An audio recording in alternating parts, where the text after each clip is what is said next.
normal value is 10. Okay?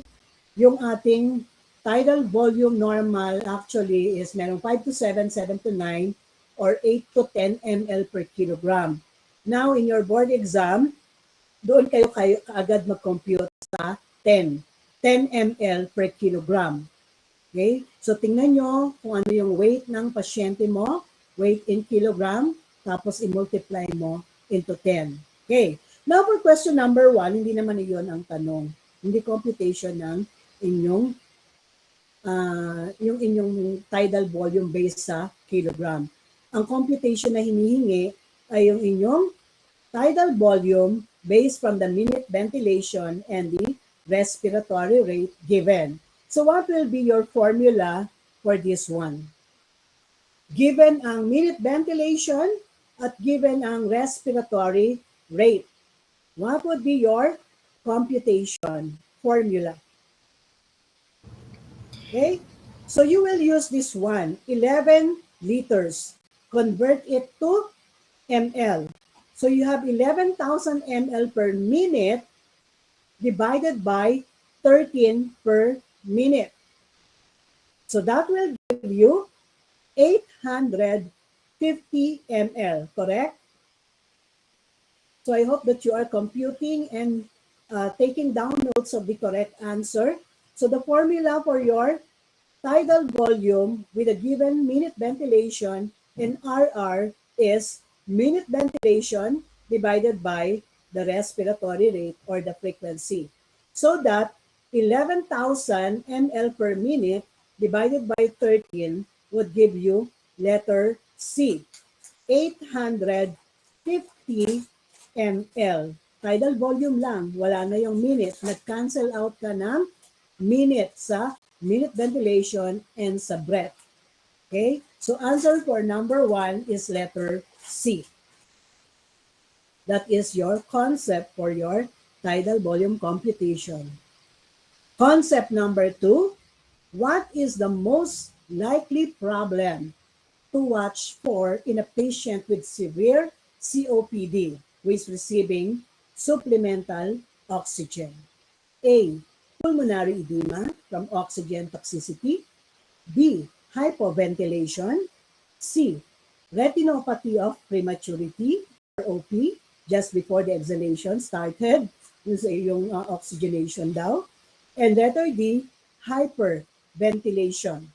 So what would be your answer for number 2? Your concept sa inyong pathophysiology with your COPD patient, siya ay may carbon dioxide retention. Dahil carbon dioxide retention siya, ang kanyang stimulant to breathe is already the carbon dioxide. And this is also true with a normal individual. Carbon dioxide naman talaga ang nag-trigger ng ating breathing. Kapag kinulang na tayo at sumobra na yung carbon dioxide, kinulang ng oxygen, then matitrigger na yung ating breathing. Pero kapag sumobra naman ang oxygen mo dito sa COPD patient, dahil carbon dioxide retainer siya, magkakaroon ngayon ng oxygen-induced hypoventilation. So the answer for number 2 is letter B or boy. What is the most likely problem to watch for in a patient with severe COPD na nag-oxygen therapy? Hindi natin pwedeng itaas ang kanyang oxygen setting, ang kanyang FiO2 or liters flow dahil possible na siya ay mag-develop ng oxygen-induced hypoventilation. Answer for number 2 is boy. Okay, next number 3. Number 3, diagnosis of pneumothorax except. Okay, ano ba yung natutunan mo sa patient assessment sa patient with pneumothorax? Is there hyperresonance on auscultation? Letter B, inspiratory pleuritic pain. Letter C, partial complete collapse of the lungs on X-ray. Dyspnea and tachypnea. So, except, ano yung exemption dyan? The answer for number 3 is letter A. Okay, a hyperresonance, ginagawa mo yan sa percussion, not on auscultation. Okay, correct. There will be hyperresonance on percussion, but not on auscultation.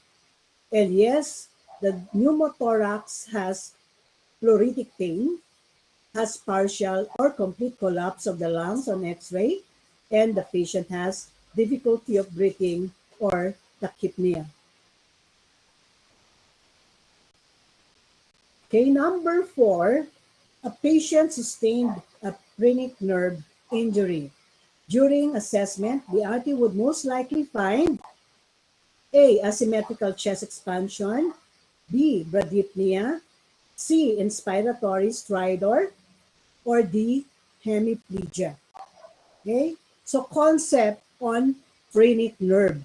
Ano ba ang mangyayari sa patient kapag ang kanyang phrenic nerve ay na-damage? So remember that yung phrenic nerve mo is nandun yan sa diaphragm. And once na magkaroon yan ng damage or injury, pwedeng mahirapang huminga yung pasyente mo. Okay? Pwede magkaroon din siya ng partial numbness or paralysis dahil na nagkaroon ng injury ang phrenic nerve mo. Okay? Pwedeng neurological na may sense of pain doon sa area na yon. But what will happen? Ano magiging assessment mo sa patient with this phrenic nerve injury? Then there will be asymmetrical chest movement. Dahil nga, sa right phrenic nerve na injured siya, so yung right diaphragm niya or right hemidiaphragm niya ay hindi siya masyadong magpa-function. Hindi gaanong mag-descend or bababa yan at hindi gaanong magkakaroon ng expansion sa right lung. So that's why there will be asymmetrical chest movement. So answer for number 4 is A. Okay, next we have number 5. Number 5 is still under concept. The most essential defense mechanism of the lower airway. Sabi ko dun sa ating PA na ating topic, the major defense mechanism of the whole respiratory system actually is coughing.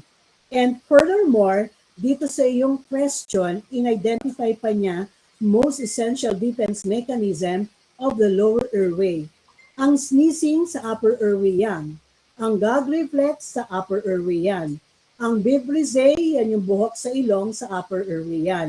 Yung vibrissae mo, yan yung nag-filter ng incoming gas papunta sa lower airway. Yung gag reflex mo, kung merong foreign object na nag-lodge papunta sa larynx, ay ilalabas mo yan. And kapag nagkaroon ka ng allergy or nagkaroon ka rin ng foreign object or dust na nasinghot, nag-i-sneeze ka rin. Okay? So, yung lower airway, most essential and major defense mechanism is coughing. Okay, number 5 is letter B. Okay, next, we now have to pace ourselves. Okay, pace yourself. Spend mga 45 seconds lang or less sa bawat number. Kasi may mga question na hindi naman kailangan na i-analyze. Kitang-kita mo na kaagad yung answer. No need for over-analyzation. Kasi pag na-over-analyze mo yan, pwedeng maging mali pa lalo yung iyong sagot. So do not spend too much time on any question. Do your best and then move on. Answer the easiest question first. But be sure to go back to those questions you skip. Sabi ko kanina, yung inyong test booklet, pwedeng sulatan yon. So kung nakakalimutan mo na yung mga minemorize mong code o yung mga acronym, okay, pwede mong isulat na kaagad dun sa test booklet. And yung mga in-skip mo na mahirap, pwede mong i-label o pwede mong usulat dun sa front page, asterisk, number 10, babalikan ko yan.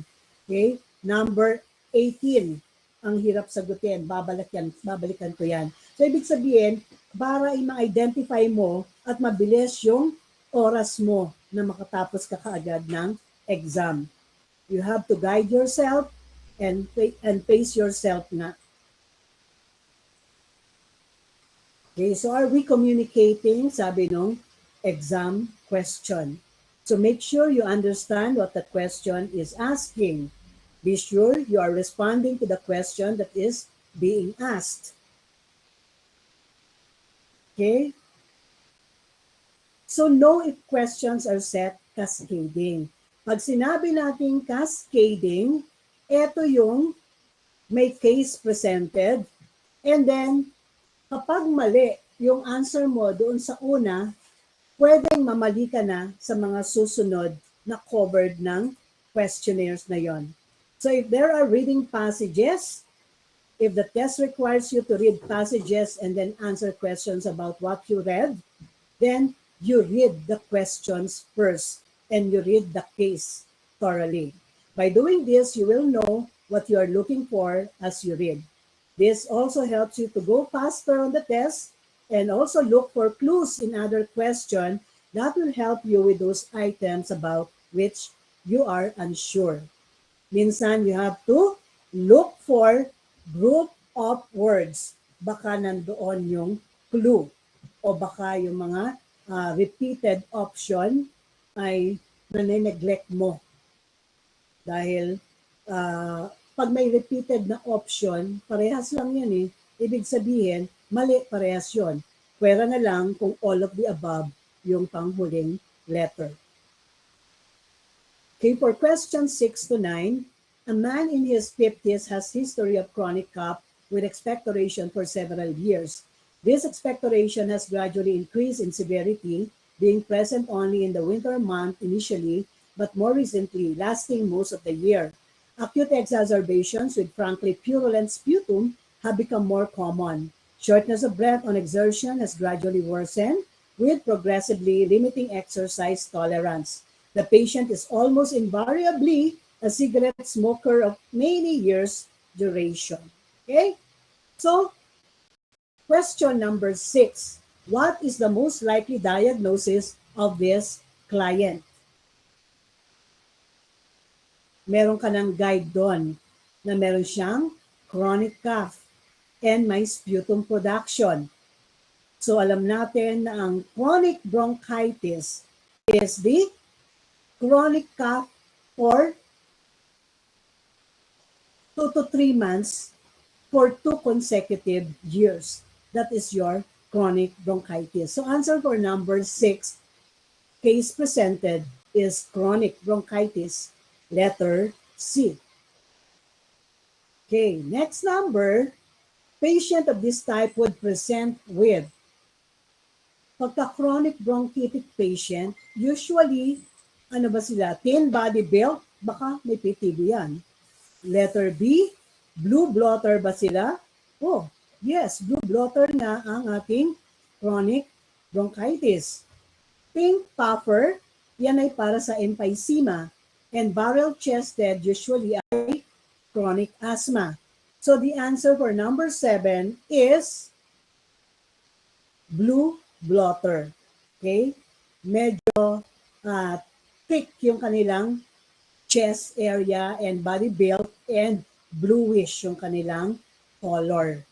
Okay? Hindi naman cyanotic na cyanotic pero medyo near cyanotic yung mga may chronic bronchitic. Number 8. Unexpected outcome of this client's PFT forced vital capacity maneuver, if ordered, is there will be increase in FEV1 over FBC.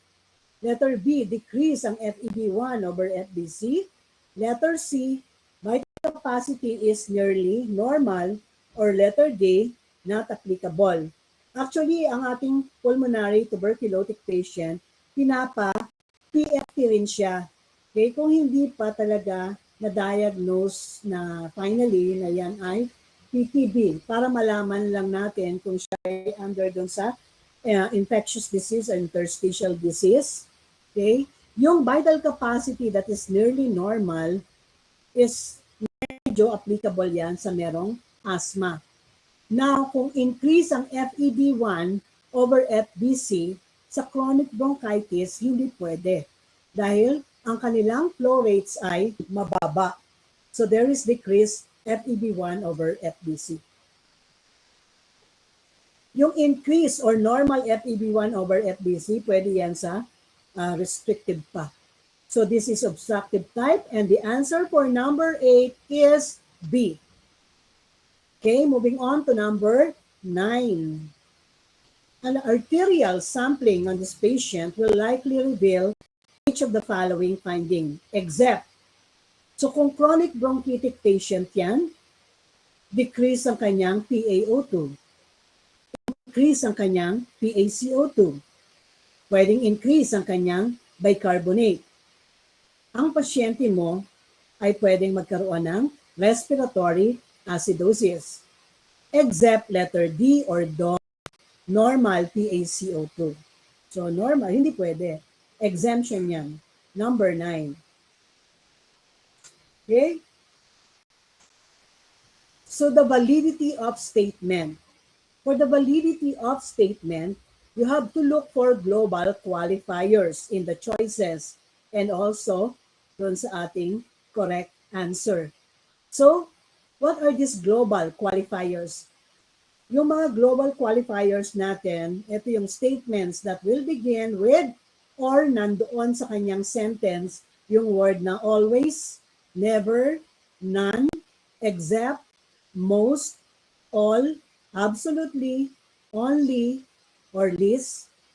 These are not probably the answer, not the answer. Dahil hindi pwedeng isama ito sa ating medical field na examination. Okay? Yung except, nakikita natin yan doon sa question. Okay? Pero pag yan nilagay doon sa choices, sa sentence doon sa choices, pwedeng yan ay mali. So, as early as now, kung naka-encounter ka doon sa iyong questionnaire na merong ganyan, you underline it para guided ka. Underline this or other keywords if you are allowed to write on the test paper. Yes, you are allowed to write on the test booklet, but not on the answer sheet. The answer sheet, ang sinusulat mo lang doon is yung subject at shaded ng pencil na lahat. Okay, number 10 question. The following statements are the role of respiratory therapists in the health field. Okay, so what are the role daw of RT? Number 1, RT only works on geriatric clients with chronic lung disease. Actually, kahit hindi mo makita yung only, okay, so geriatric lang ba yung ating pinagtatrabahuan? Hindi, lahat ng age bracket or age level kasama yan. So, yung choice number 1 is mali. RTs involve themselves for continuing education such as ACLS. So, pwede yung number 2. Yung number 3, RT applies skills only, bilugan mo na yan, in patient under intensive conditions. Okay? Number 4, RT is included to allied health professional, hence is a global qualifier, inducing further disease progression. Okay, so ibig sabihin, the following statement is a role of RT in the health field. Okay, mali ang 1, mali ang 3, mali ang 4, therefore, letter B ang correct answer, and that is 2 only. Number 10 is boy.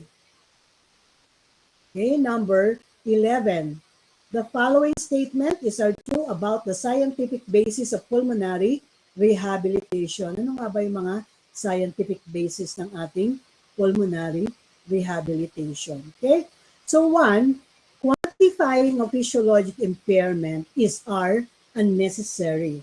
Aside from global qualifiers na mga na-mention natin kanina, yung negative word in the choice could lead to wrong answer, are unnecessary to establish English, thereby meron din siyang global qualifier focusing on the underlying disease. So you underline unnecessary and thereby. Number two, it helps determine impact of physical capability only. Hence, proper ways to improve quality of life. So only is a global qualifier and also hence. So you encircle this.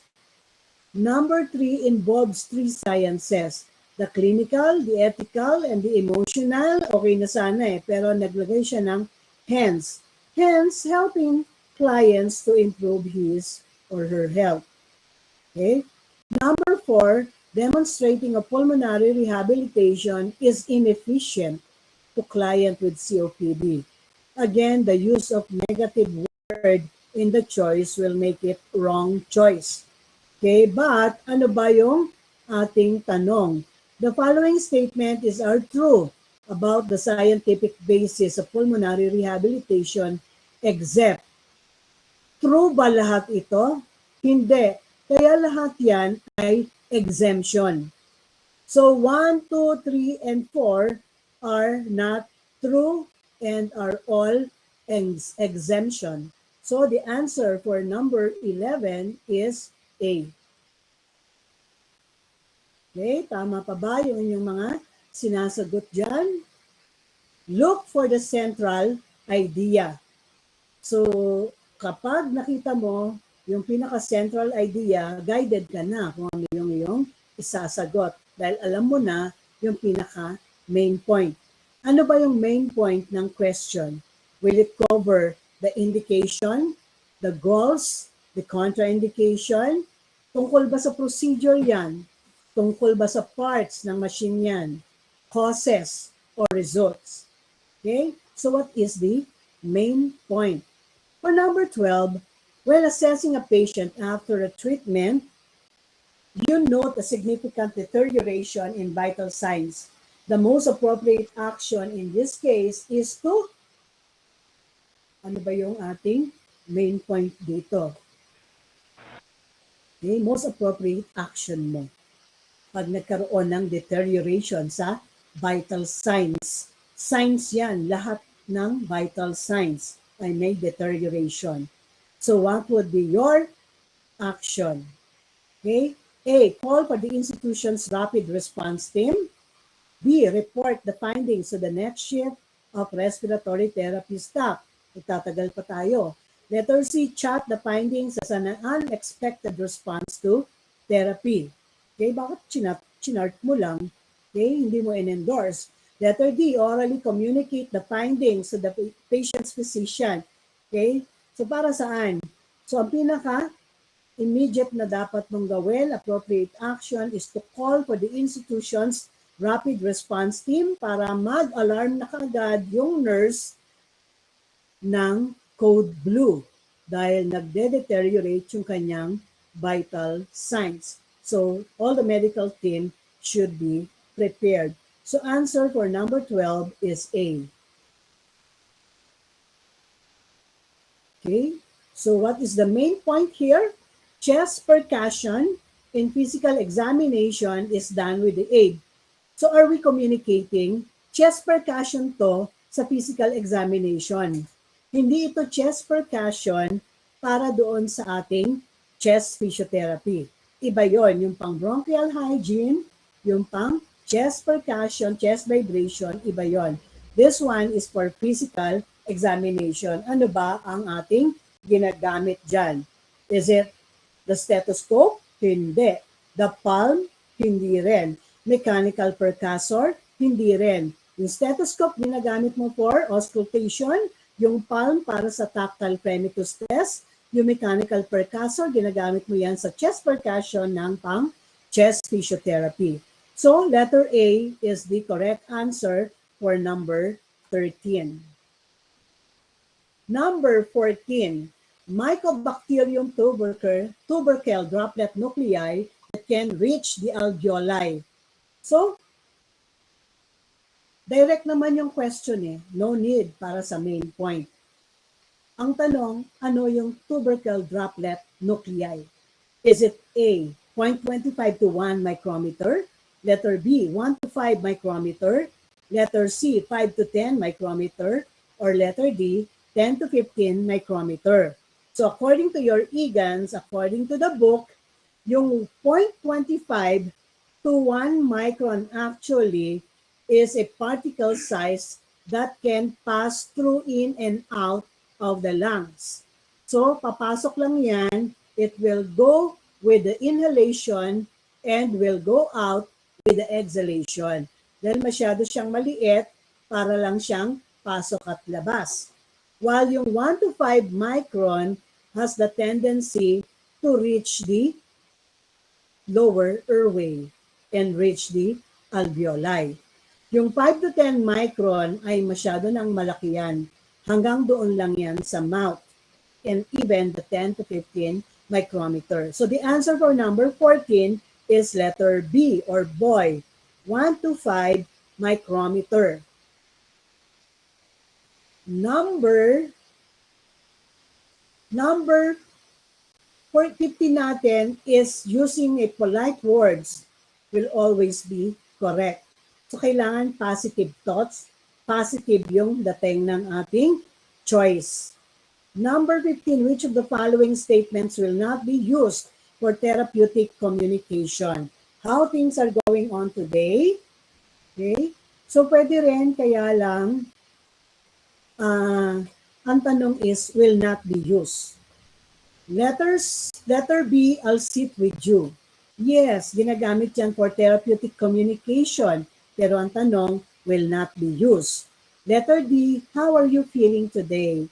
And napakaganda, napaka-polite, and I have to extract blood from your wrist to analyze the status of your oxygenation. Though, masyadong medical ang dating, pero at least you explained it.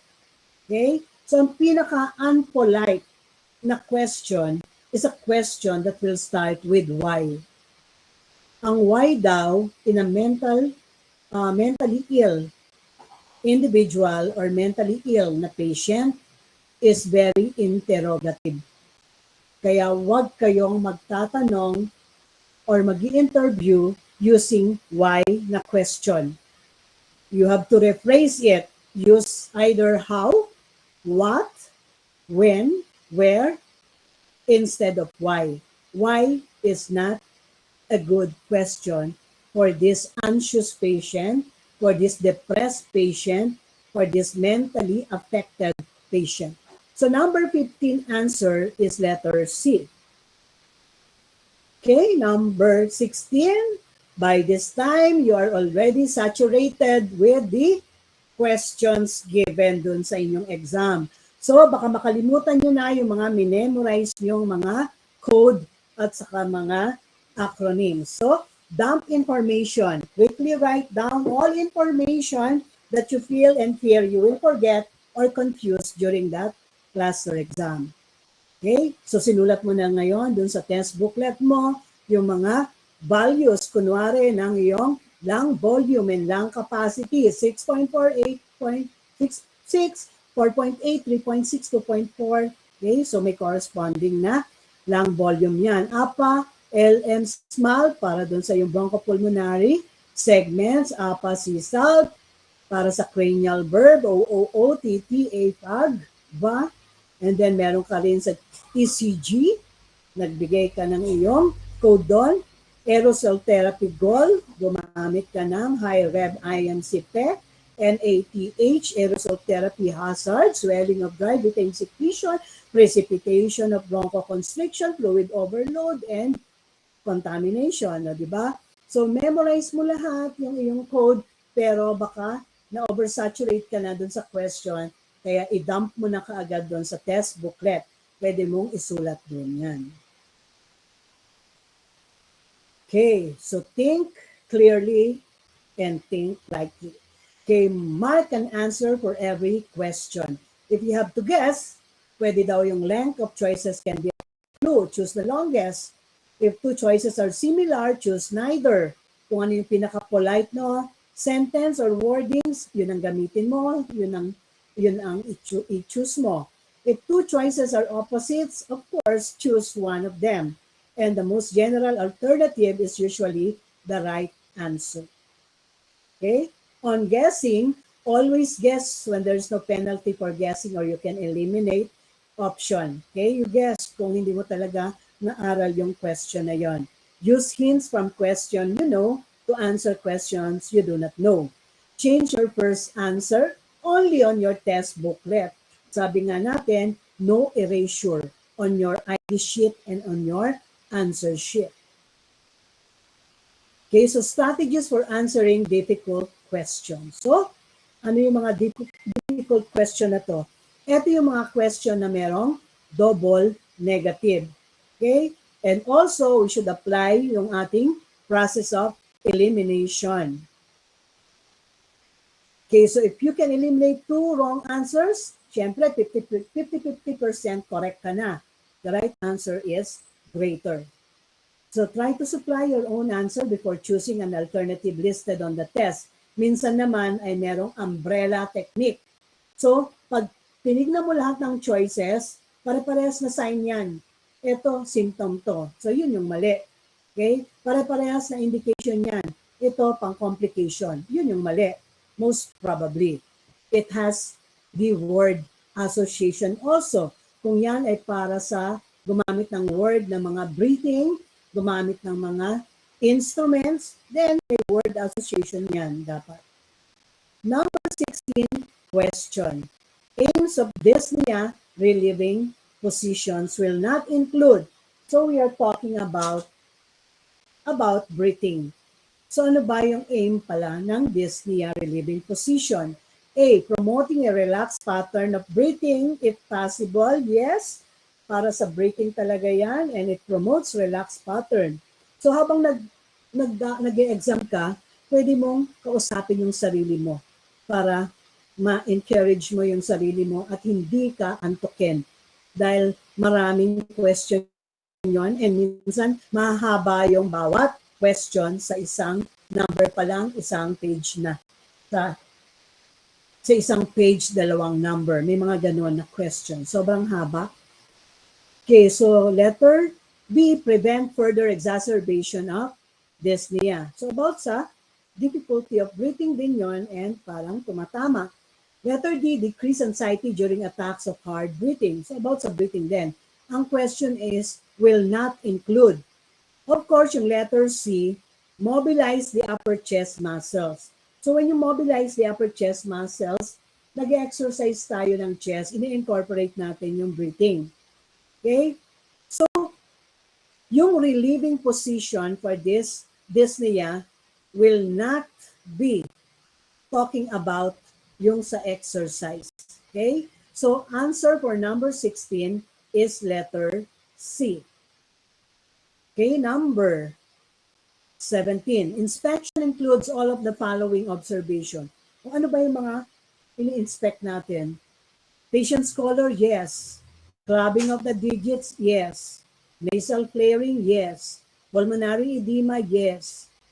Yung breathing niya, work of breathing niya, yes. Vital signs, yes. So, inspection lahat yon. Except tactile premitus for your palpation. So, 17 is letter C. So, the process of elimination again.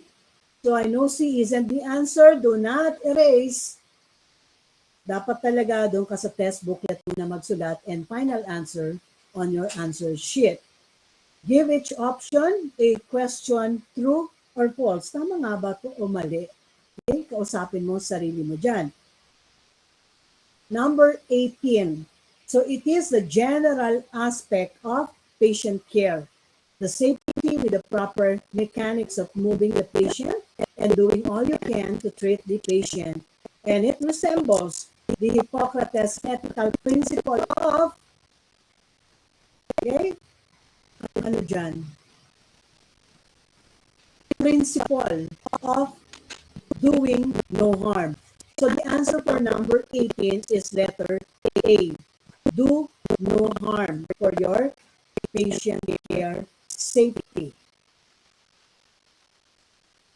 Okay, so be cautious. Make sure na nasa tamang oras ka pa rin at matatapos ka sa tamang oras. Question option that grammatically don't fit with the stem. Okay? So yung ating subject,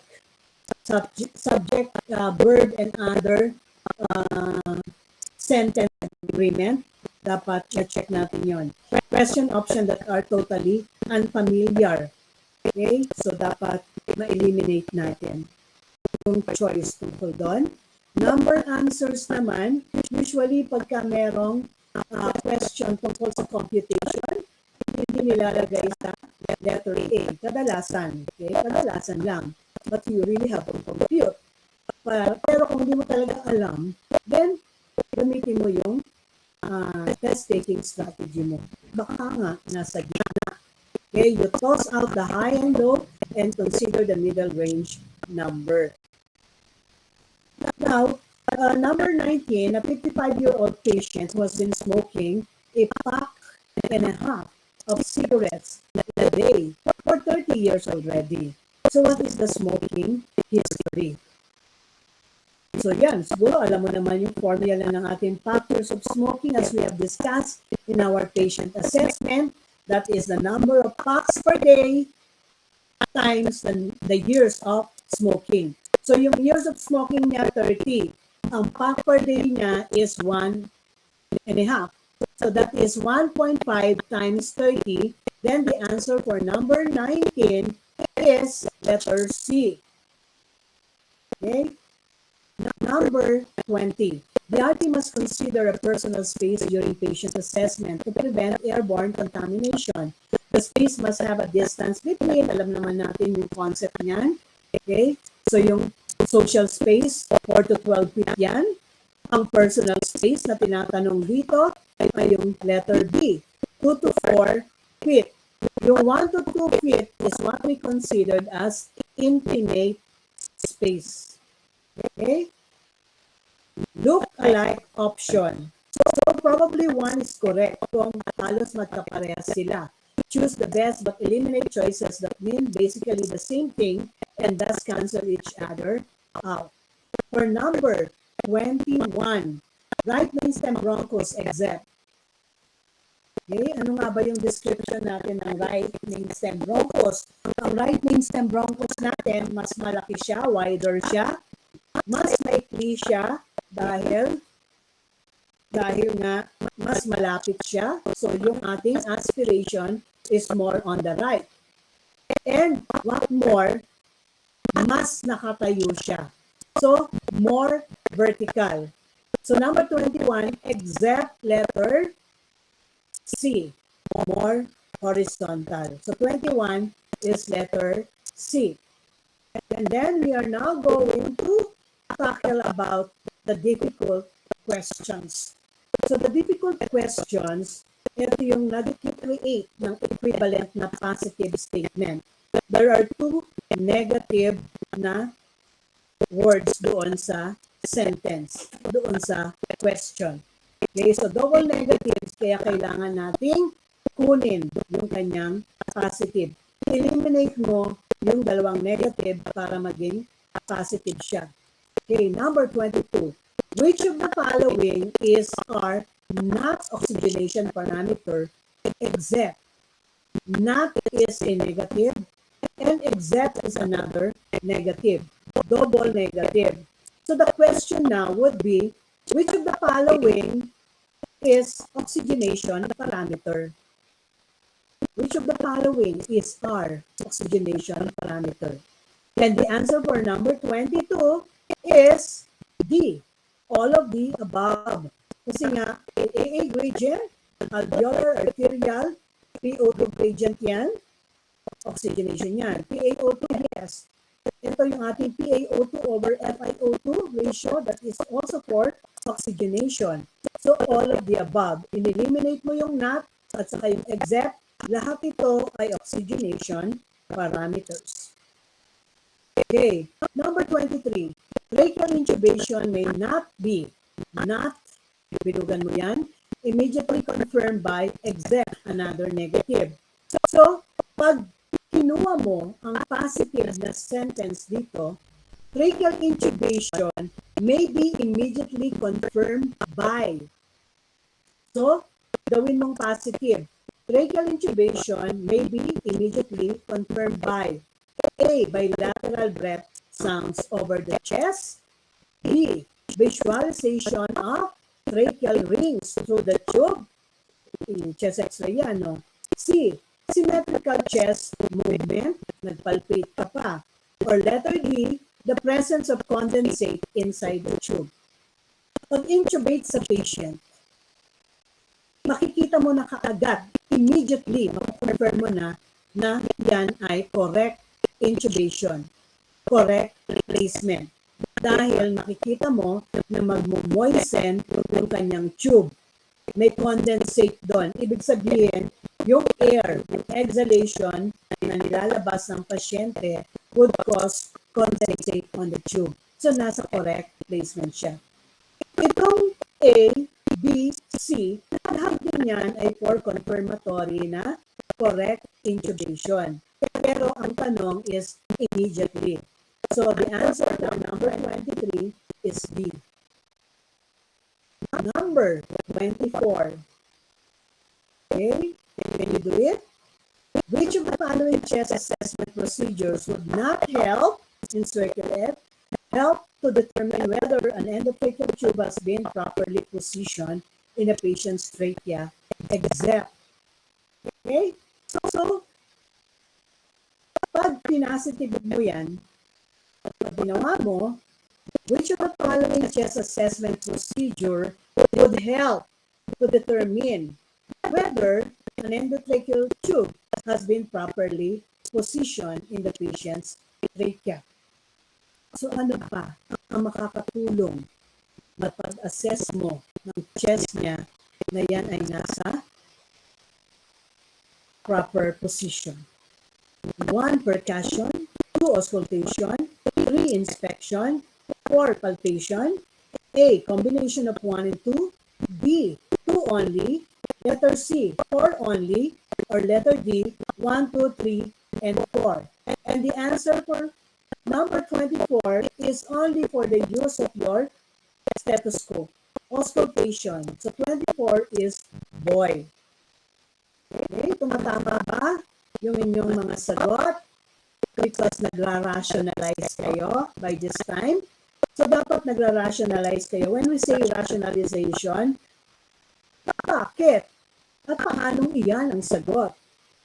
Okay? So that's why kailangan mo alam mo yung concept mo, alam mo rin yung mga related na questions, sample questions tungkol doon. Okay? So let's move on now to the last number in our test-taking strategies. 25. One of this is not the first clinical sign of respiratory distress syndrome in the newborn, except. Okay? So, kaya mo nang i-positive yan. One of this is the first clinical sign of RDS in the newborn. Ano ba ang clinical sign? Ano ba yung pinaka-clinical sign ng RDS sa newborn? A. Cyanosis. B. SOB. Letter C. Tachypnea. Or letter D, all of the above. One of this is the first. Ang first na clinical sign ng RDS in the newborn is letter C, tachypnea. Okay? So answer for number 25 is letter C. Okay guys, you count the number of checks para malaman mo kung ikaw ay ilan ba dapat ang 75% niyan? So, alanganin yung 75% ng 25 points. Kahit maka 17 kayo na correct answer, yon ay enough na. Napapasa kayo sa inyong test-taking strategies at sa inyong board examination preparedness. Okay? So, if you got 17, congratulations.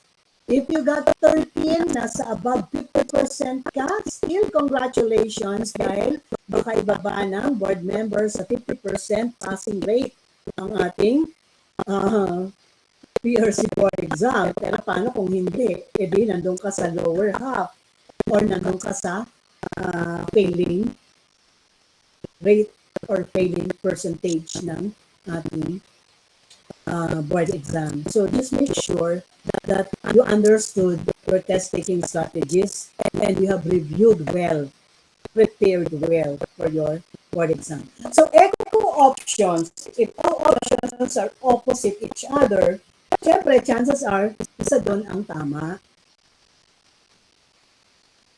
If two alternatives seem correct, compare them for differences and then refer to the stem and find your best answer. So, dalawang alternatives ay tama. Balikan mo ulit yung question. Ano ba yung question ulit? Okay, para maintindihan mo mabuti. Mabilis ka dapat mag-isip pagka nasa board exam ka na. Hindi ka hihintayin ng proctor. Pag sinabi na, pass your paper na, dapat ipasa mo na. Kasi binigyan ka ng 2.5 hours. And sa NPRC, binigyan ka ng 3 hours. Hindi pa ba enough yun? All of the above, if you know 2 or 3 options seem correct, all of the above is a strong possibility. Don't keep on changing your answer. So kung magpapalit ka, don't lang sa test booklet. And kung hindi mo alam, padanahin mo yung instinct mo, padanahin mo yung photographic memory recall mo, or i-apply mo yung test-taking strategies mo. Do not change your answer unless you are very uncertain about your first answer choice. No erasures on your answer sheet. Try to answer every question and make the most intelligent guess you can. Okay, skip, return, and check. If you finish early, check to make sure you have answered all the 150 items. Do not leave any blanks dahil hindi yan right minus wrong. Okay, yung keywords mo, issues related to S-wiseness, na-check mo yung mga keywords dun sa yung question. Binilugan mo yung mga keywords mo. Okay? So find keywords or phrases in the question that will help you choose the correct answer. The death grip.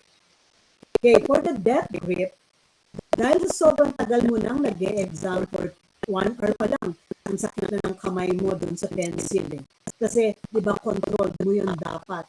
Hindi dapat lalagpas dun sa imaginary box. Kaya mga ngawit ka, you can do some relaxation sa kamay mo. Dahil pag nangawit yan at medyo masakit na, baka hindi na pantay-pantay ang iyong pag-shade. Okay, so relax the grip and give those muscles a break for a while. Do not do arm exercises during testing as this will disturb others. Baka naman magganyan-ganyan ka pa. Ano nangyayari doon?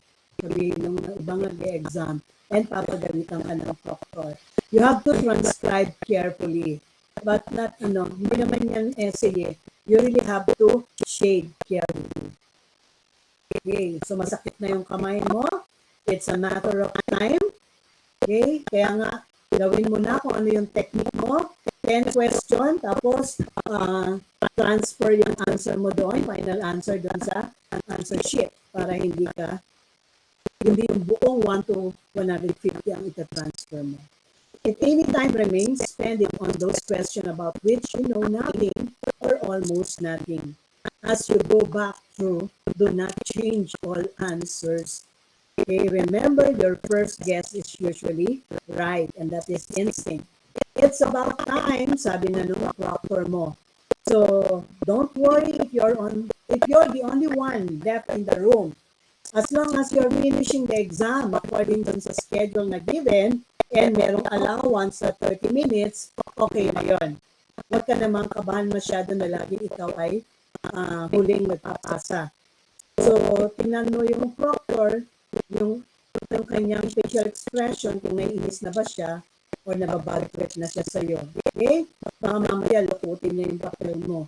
Diba? Dapat clean and walang cold, walang mutilation ang iyong answer sheet. Ayan, paalis na tuloy yung proctor kasi ang tagal mong mag-exam. And finish na ang iyong examination. Okay? So, after you finish the first subject, huwag pag-usapan, Finish the second subject. Kalimutan na yon. Finish the third subject. Then focus on the fourth subject. Okay? You finish it well. Okay, so for the final tips, and bubbles, lahat ng iyong mga sinagutan, i-check mo mabuti kung tama nga ba dun sa number. And lahat dapat yun ay may isang answer.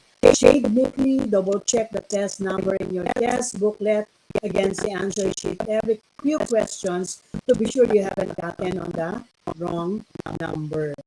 Okay, don't talk about your answers every after exam. And after your board exam,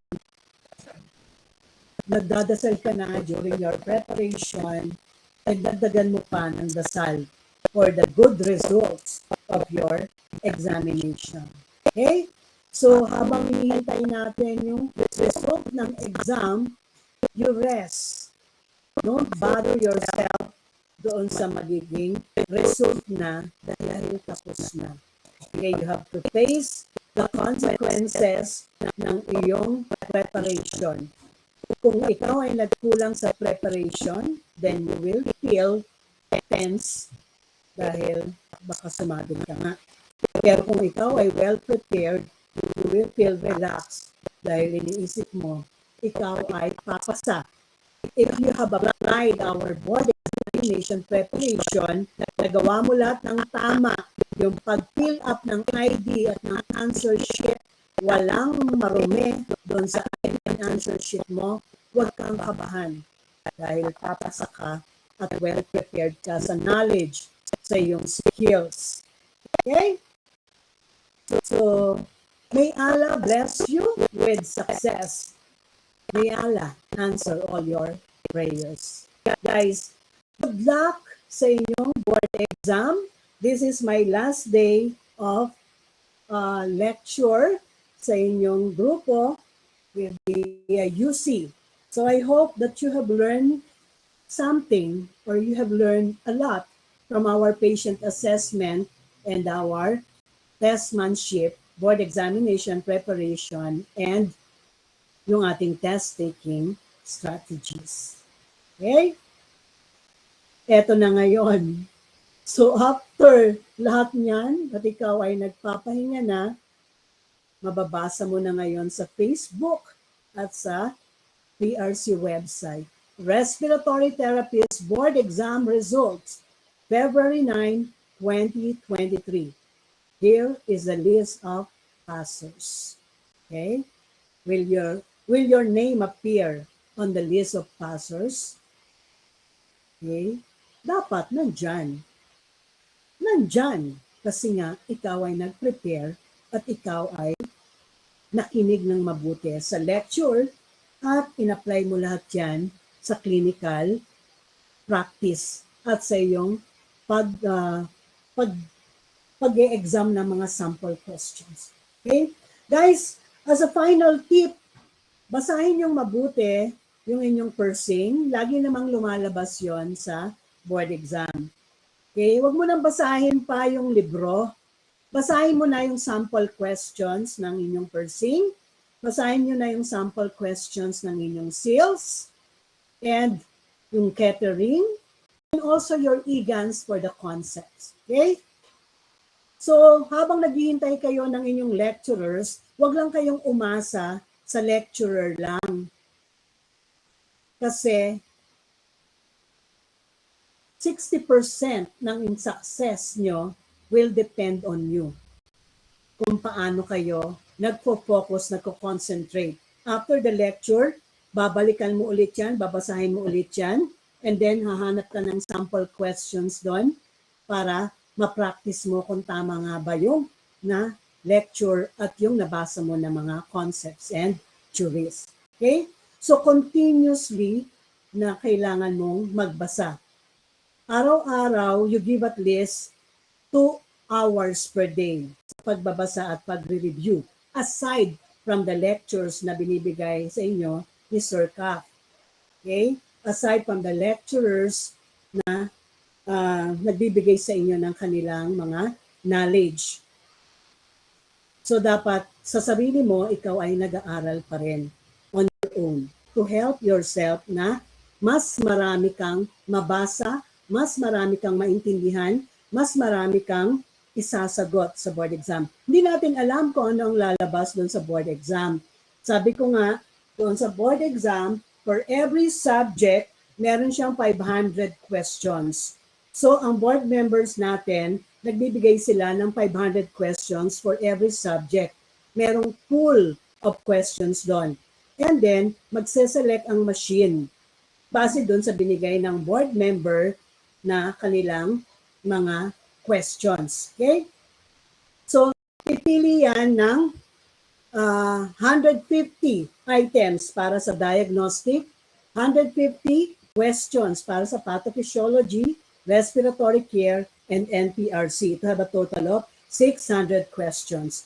With the 600 questions at marami kang alam na nabasa, okay, mas marami yung malawak yung iyong knowledge doon sa iyong mga natutunan every day, mas malaki yung chance mo na makakakuha ng more than 75% doon sa 600 items. Okay? Remember that this board exam is a competition. Kakompetensya mo, even yung katabi mo, even yung kabarkada mo, o yung kaibigan mo, o yung kasabay mo na mag-e-exam.